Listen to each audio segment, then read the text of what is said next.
মৃত্যুর স্বাদ সবাই গ্রহণ করতে হবে।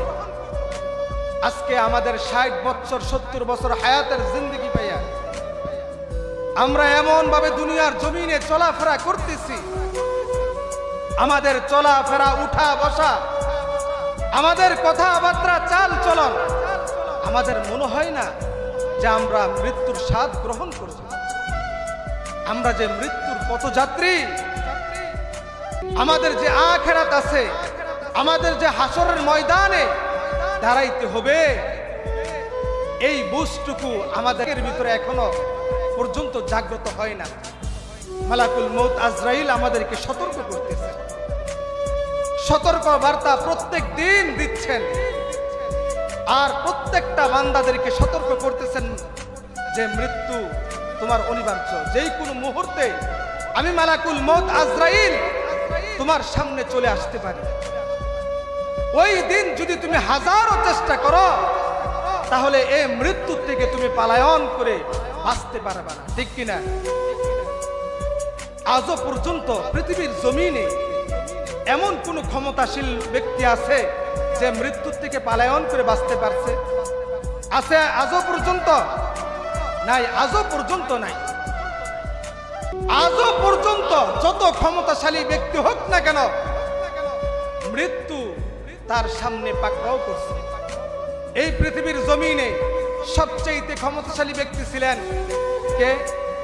এই পৃথিবীর রাজত্ব আল্লাহ তাআলা 4 জনকে দিয়েছিলেন। 2 জন শাসন করছেন, 2 জন শোষণ করছেন। ফেরাউন, নমরুদ, আল্লাহ তাআলা তাদেরকে এই তামান পৃথিবীকে শাসন করার ক্ষমতা আল্লাহ তাআলা দিয়েছিলেন।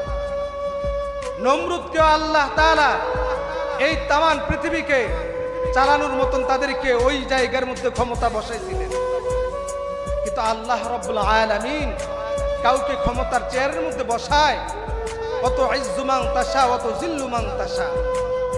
আল্লাহ তাআলা কখনো কখনো কোনো বান্দাদেরকে ক্ষমতার চেয়ার দেন আল্লাহ তাআলা বান্দাকে পরীক্ষা করার জন্য। ফেরাউনকে আল্লাহ তাআলা দিছিলেন। ফেরাউন এমন একজন ব্যক্তি ছিলেন যে ব্যক্তি যার কোনো ওইরকম পরিচয় ছিল না, তিনি একজন তরমুজ বিক্রেতা ছিলেন। কিন্তু আল্লাহ রাব্বুল আলামিন তারা ওইখান থেকে আল্লাহ তাআলা ক্ষমতা, রাজত্ব দান করছিলেন। কিন্তু ফেরাউন ওই রাজত্বকে অপব্যবহার করছে। কিন্তু আল্লাহ রাব্বুল আলামিন ওই ফেরাউনকে আল্লাহ তাআলা দুনিয়ার জমিনে এমন শিক্ষা দিয়েছেন, আজকে এই শিক্ষাটা আমাদের প্রত্যেকের জন্য। ফেরাউনের লাশটা আজও পর্যন্ত আছে কিনা? কোথায় আছে? মিশর জাদুঘরের মধ্যে। ওই জায়গার ভিতরে গেলে দেখা যাবে ফেরাউনের লাশ।